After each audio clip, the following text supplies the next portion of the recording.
हमारे चिंतक है। मुफ्ती साहब, आपको नहीं लगता कि मुस्लिम समुदाय को इस मामले में आगे आकर इस ऐतिहासिक भूल को ठीक करना चाहिए? आज के मुसलमानों का औरंगजेब से क्या संबंध, बताइए। और कमोबेश यही बात योगी जी कह रहे हैं।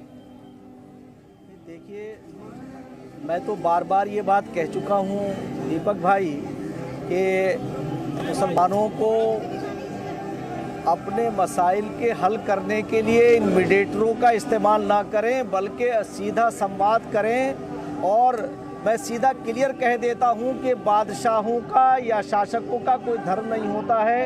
एक बादशाह अपने बाप को कैद करा सकता है और अपने विद्वान भाई दारा शिकोह का मर्डर करा सकता है, तो वो कुछ भी कर सकता है। मैं ये समझता हूँ कि बादशाहों को और शासकों को दूरअंदेश होना चाहिए था।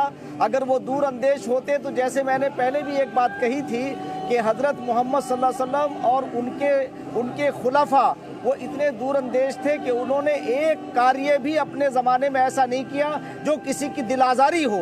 मैं ये समझता हूँ कि जब मस्जिद या कोई भी इबादत खाना हो, वो किसी नाजायज़ जगह पर नहीं बन सकता, बल्कि उसके लिए पवित्र होना इसलिए ज़रूरी है कि ताकि वो आपके पैसे से ख़रीदा गया हो। अगर ये मामला कोर्ट में विचाराधीन है, मैं ये समझता हूँ कि हमें संयम रखना चाहिए और कोर्ट के फैसले का इंतज़ार करना चाहिए। सारी दुनिया हमारी जुडिशरी की तारीफ़ करती है और विश्वास करती है।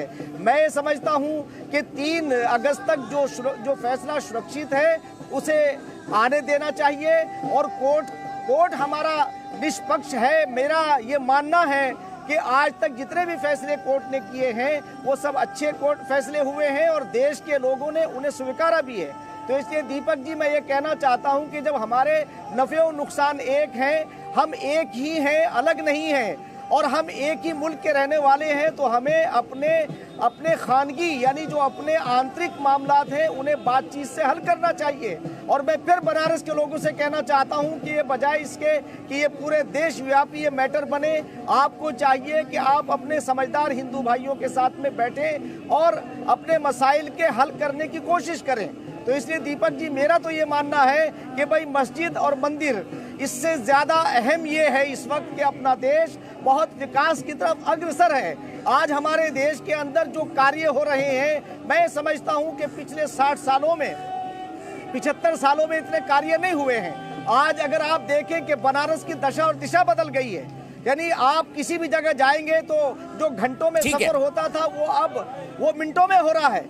तो इसलिए मैं दीपक जी ये कहना चाहता हूं कि सबका साथ सबके विकास के ऊपर ये सरकार अग्रसर है। और नरेंद्र मोदी जी के बारे में फिर मैं ये कहना चाहता हूं कि वो कोई राजनीति घराने से नहीं आए हैं, वो एक राष्ट्रभक्त हैं। मुझे उम्मीद है कि वो बिल्कुल ऐसा कोई समाधान निकालेंगे कि जिससे हमारी एकता भी बाकी रहेगी और हम लोग एक भारत श्रेष्ठ भारत की भावना को अपने मन के अंदर उत्पन्न करेंगे। ऐसा मेरी भावना है। मैं समझता हूं कि मस्जिद और मंदिर दोनों ईश्वर के ही घर हैं, अल्लाह ही के घर हैं।